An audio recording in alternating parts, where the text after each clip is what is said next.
merci beaucoup public de ce midi d'être présent en ce jour mémorable du 11 mai.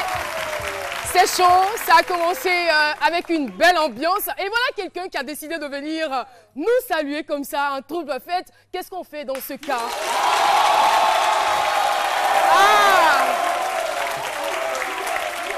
Ah, d'accord. Moi qui vous croyais timide. Alors là, le monsieur que vous avez vu venir, vous avez certainement entendu son nom dans les chansons Zouglou. Yves Armand de Bordeaux. Yves Armand de Bordeaux est un grand manager et promoteur de spectacles à Paris. Il a été sacré 7 fois meilleur manager de la diaspora. Il est adepte de la SAP. C'est un bouc entier. Yves Armand de Bordeaux. Alors rapproche-toi de moi s'il te plaît. Bonjour. Bonjour Caroline. Alors, quelles sont les nouvelles? Les nouvelles sont bonnes.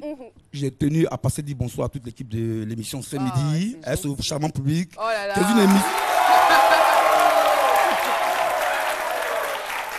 Et venir à Abidjan sans passer à ce midi, je n'ai pas tant d'en faire carrément si je mourrais. Ouh là là, non, non, non.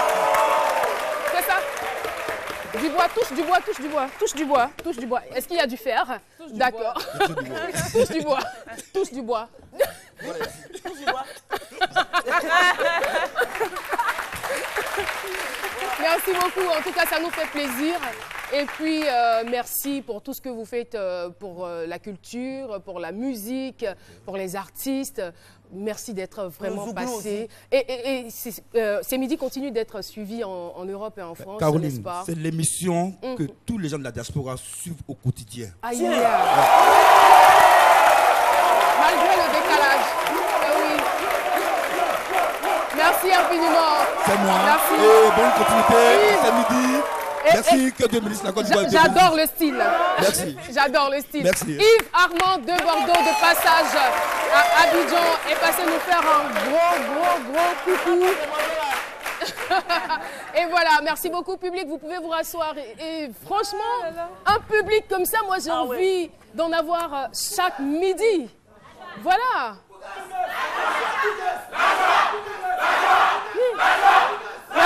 Merci beaucoup. Alors, nous sommes aujourd'hui en compagnie de Jean-Michel Onay. Au fur et à mesure qu'on dit les noms, vous applaudissez pour les encourager.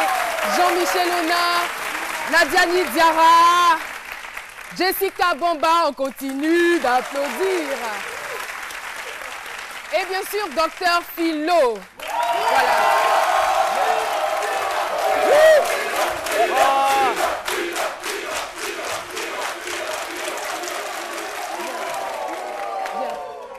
Ok, viens. Qu'est-ce qui se passe? Non, Philo va rester seul sur le plateau. Venez, on s'en va. Nous, on s'en va. Nous, Philo, reste. Nous, on s'en va.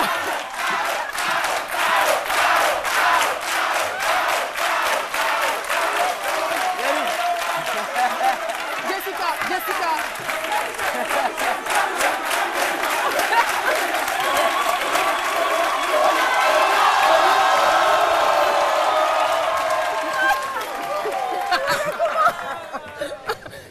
Voilà, on est quitte maintenant. Qu'est-ce qu'il y a? Moi, je vous présente les membres de mon équipe. Vous ne faites pas de hurrah pour eux et quand c'est Philo, vous vous levez tous. Non, c'est pas normal. Philo va rester seul, il va faire l'émission et puis on va voir ce que ça va donner. On connaît la notoriété de ce monsieur. Moi-même, parfois, ça me gêne, en fait. Ça me gêne. Chaque fois, Philo. Mais ce public-là, particulièrement, je me demande, c'est vrai qu'aujourd'hui, c'est le 11 mai. Vous avez quitté où avant d'arriver ici? Attention. Et justement, c'est ça. Merci beaucoup. Eh bien, vous savez bien qu'à ce midi, nous touchons à tout, nous manions tout. Eh bien, aujourd'hui, nous allons nous intéresser à un autre domaine d'activité. 28 ans après le métier de régisseur général de spectacle, le spectacle me passionne toujours. Voilà. Et si je reprenais? C'est un peu l'euphorie. Je reprends donc le thème du jour, 28 ans après. Le métier de régisseur général de spectacle me passionne toujours. J'espère que 28 ans après, je serai aussi toujours passionnée du micro. On retrouve Dr Philo pour son analyse.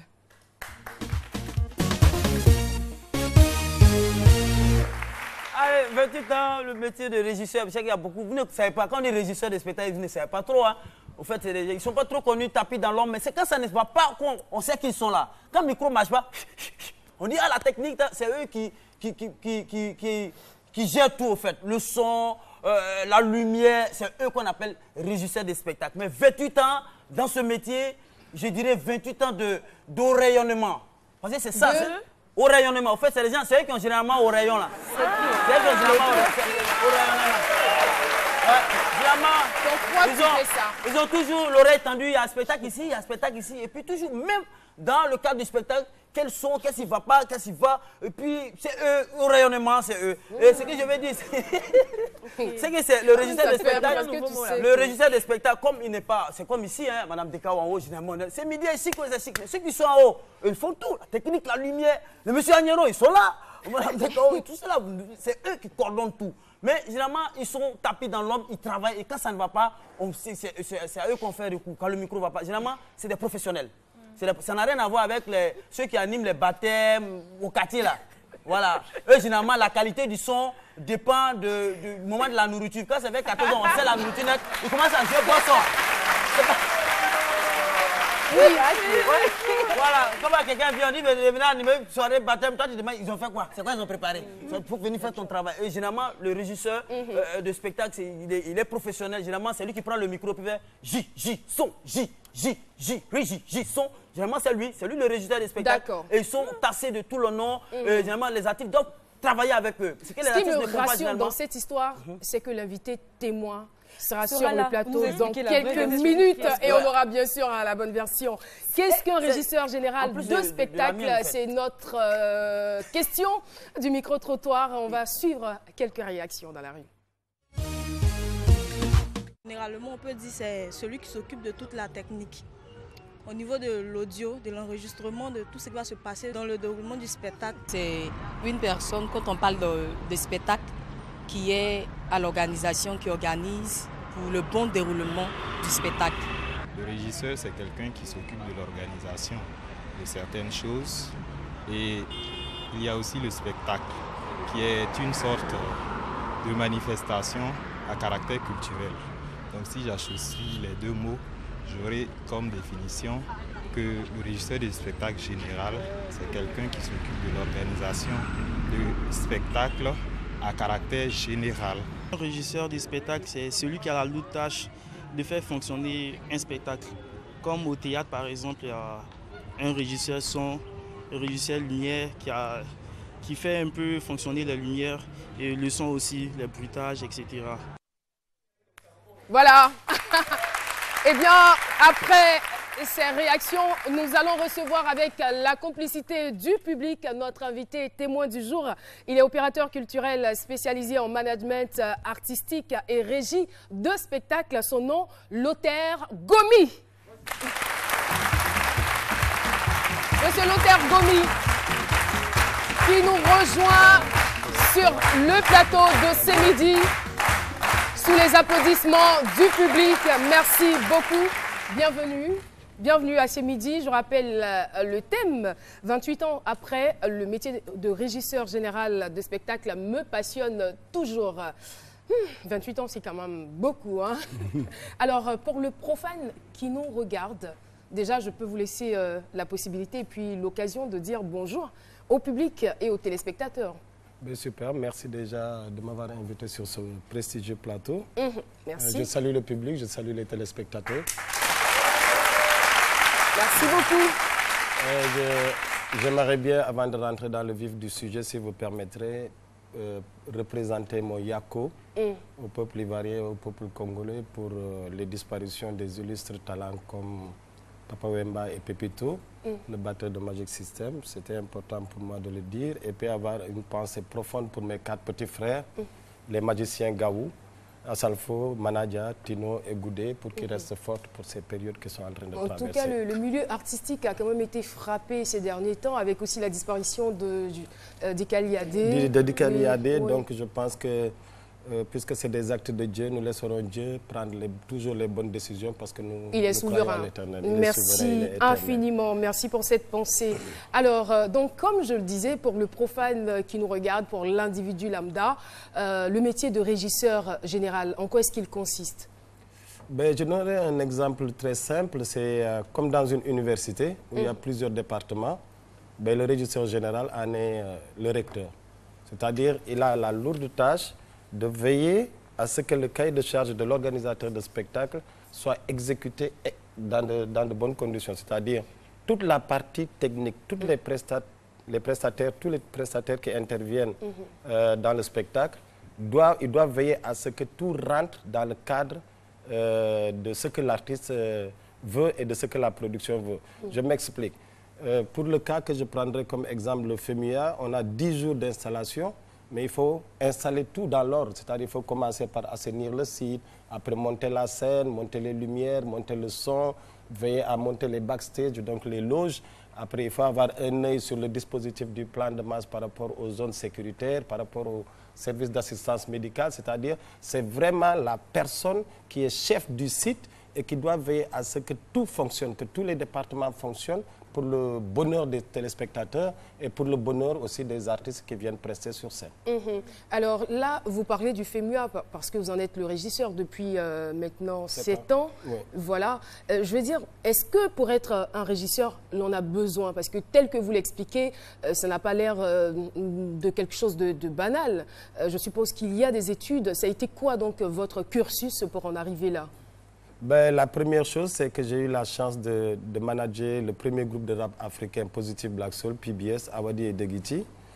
Et j'ai eu la chance, en 1994, on a signé notre premier contrat de disque dans la maison de Bob Marley.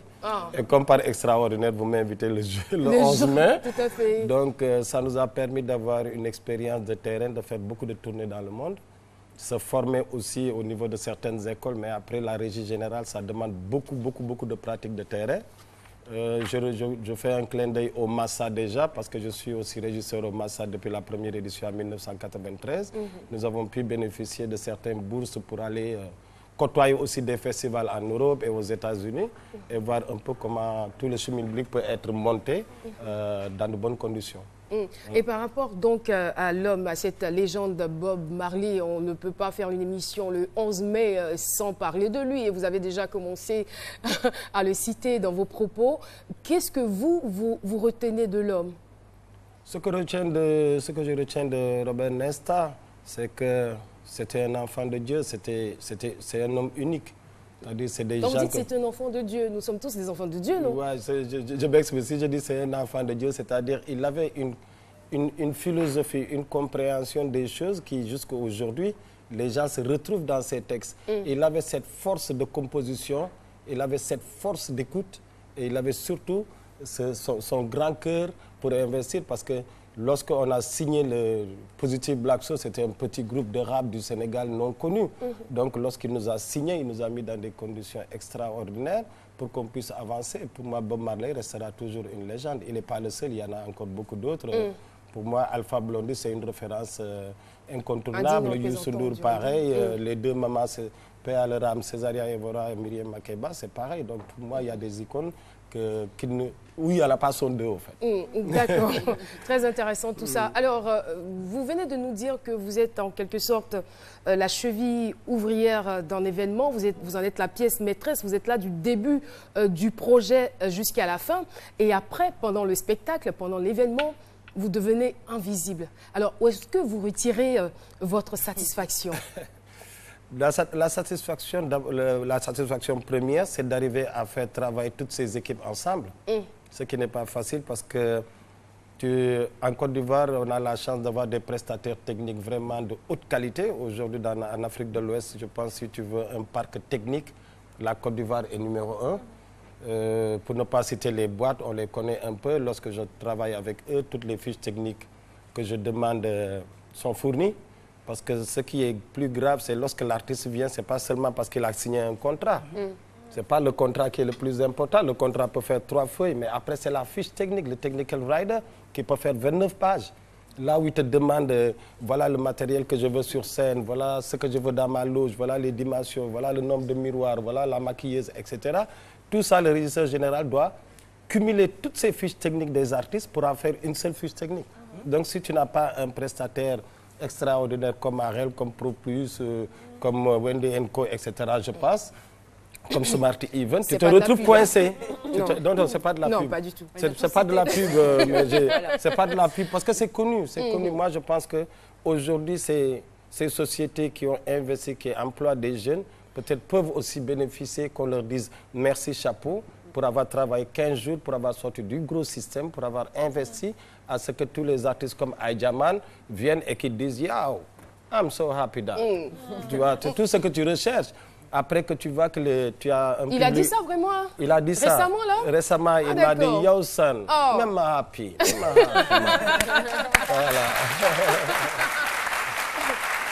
Voilà. Après, l'autre satisfaction, c'est lorsque Charlotte Dipanda finit et qu'elle te sert de telle sorte que tu sais que ça vient du fond du cœur. Ça fait plaisir. Pour moi, la satisfaction, c'est voir ce public heureux qui est venu. C'est 45 000 ou 50 000 personnes. Ils viennent, il n'y a pas d'embrouille. Après, les gens rentrent avec la joie. Le producteur est content, les artistes sont contents. Pour moi, le tour est joué. Et lorsqu'un événement vient à échouer, comment est-ce que le régisseur général se sent? Mal. Très mal. Et c'est quoi les indices pour savoir qu'un événement a échoué?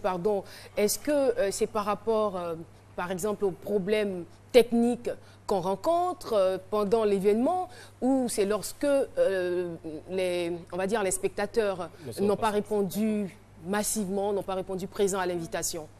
Moi, je trouve qu'un artiste qui s'en va faire ce qu'on appelle une représentation scénique, on suppose qu'il a fait des répétitions, qu'il a monté un spectacle.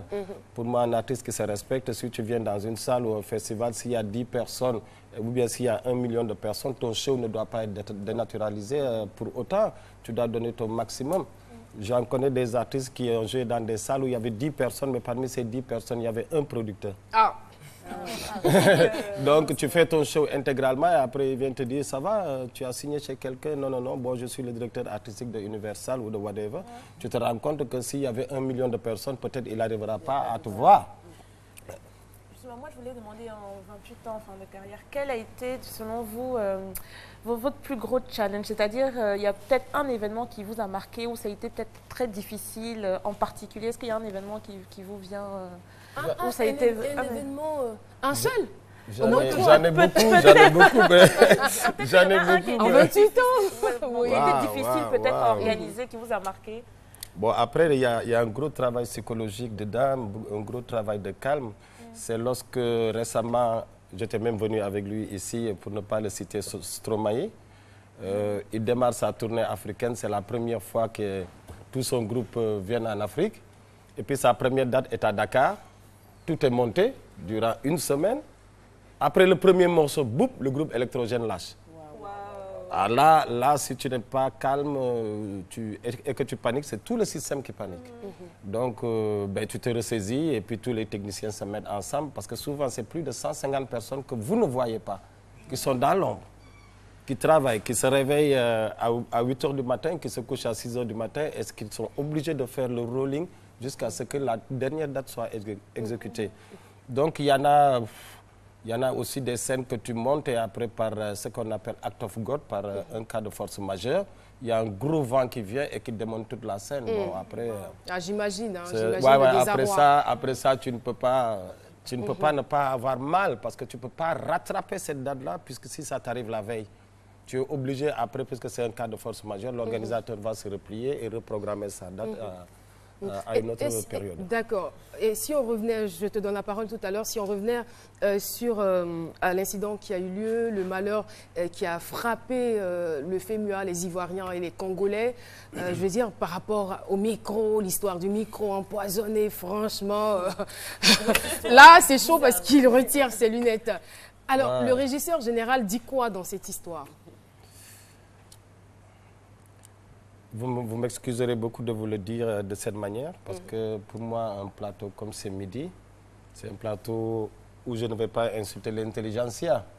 C'est une grosse émission, mais j'arrive... Ne vous inquiétez pas, parce que la question, nous posons toutes sortes de questions, nous nous mettons à la place du téléspectateur. J'arrive tout simplement pour vous dire que si quelqu'un ne connaît pas ton métier et qu'il veut le commenter, tu ne peux pas y répondre. C'est clair. Quelqu'un qui ne connaît pas ton travail, qui ne connaît pas la différence entre un micro et un pied de micro, je suis désolé, si tu lui parles, tu ne comprendras rien. Après, on est aujourd'hui en grosse démocratie où il y a beaucoup de sites où on envoie du n'importe quoi, mais pour moi, je trouve que c'est assez déplacé. Et pour le repos de l'âme de Papa Wemba, je ne vais pas aller dans la profondeur, parce que si vous regardez bien, tous les artistes qui ont presté durant le FEMUA ont utilisé ce même micro, excepté le vieux père Aïdjaman, parce que lui, il a besoin d'un pied de micro à fil. Il y a des micros sans fil, comme vous le savez, il y a des micros à fil, parce que lui, il est vieux, il a 70 ans. Lorsqu'il attrape comme ça le pied de micro, c'est pour bailler jusqu'à la fin. Lorsqu'il quitte, c'est fini. D'accord? C'est bailler ou bailler? Voilà, bon, c'est... J'ai appris, En tout cas, en 28 ans, vous avez appris beaucoup. J'ai appris, maintenant, puisque je réside maintenant en Côte d'Ivoire, j'ai appris, je suis obligé d'y mettre mes mots, c'est technique. Pour moi, c'est une aberration et ma main sur le feu, que c'est pas de la vérité. Ma main sur le feu, je sais que ceux qui ont travaillé dessus, tous les techniciens, tous les prestataires techniques, tous les partenaires, encore une fois, ce sont des professionnels à mourir. Et je n'ai pas autre chose à dire que ce n'est pas vrai. En tout cas, vous avez dit l'essentiel et vous remarquez bien que la question méritait d'être posée. Alors, on va essayer d'occulter ou de rejeter du revers de la main les mauvais souvenirs pour revenir sur les plus beaux souvenirs. Il y en a eu tellement en 28 ans. Quels sont vos meilleurs 5 souvenirs? Caroline va me tuer. Non, non, c'est pas mes intentions. D'accord. Le premier souvenir, c'était effectivement la signature du contrat avec Island. C'était extraordinaire. C'était la première tournée internationale avec MC Solar, où on se frotte pour la première fois à des grosses scènes internationales. Après, c'est d'avoir servi, lorsque le Massa m'a envoyé à un festival qui s'appelle les Nuits atypiques de Langon. Je rencontre pour la première fois la maman aux pieds nus, Césaria Evora. C'est des choses qui te marquent parce que tu te rends compte que tout est au millimètre près, la moquette où elle doit s'arrêter pour chanter. Ça, c'est des souvenirs que tu ne peux pas oublier. Faire des festivals où la scène est dans l'eau. Si tu ne sais pas nager comme moi, là, tu hésites à tout moment, est-ce que je vais tomber ou pas. Et il y en a beaucoup. C'est le Festival mondial des arts nègres où il y avait au moins 15 disciplines et tu te retrouves à faire de la régie dedans. Il y en a beaucoup. Il y en a surtout aussi pour le FEMUA, où je prends toujours du plaisir. Entre les deux murs où on met la scène, on a 25 mètres 30. Et dans les 25 mètres 30, il faut que tu loges une scène, il faut que tu loges des enceintes, il faut que tu poses 7 écrans de 12 mètres carrés. C'est un gros chantier et je ferai toujours ça. Moi, j'ai une toute petite question. Vous avez 28 ans quand même dans ce métier-là. Vous avez vu passer de nombreuses stars. Qu'est-ce qui vous passionne encore? Parce que j'ai envie de dire, au bout de 28 ans dans un métier, on a quand même presque tout vu. Pourquoi vous êtes encore? Qu'est-ce qui vous passionne en fait dans ce métier? L'agent qui cherche n'a pas encore eu. Voilà. Mais enfin, Chilo, merci. Il y a des questions.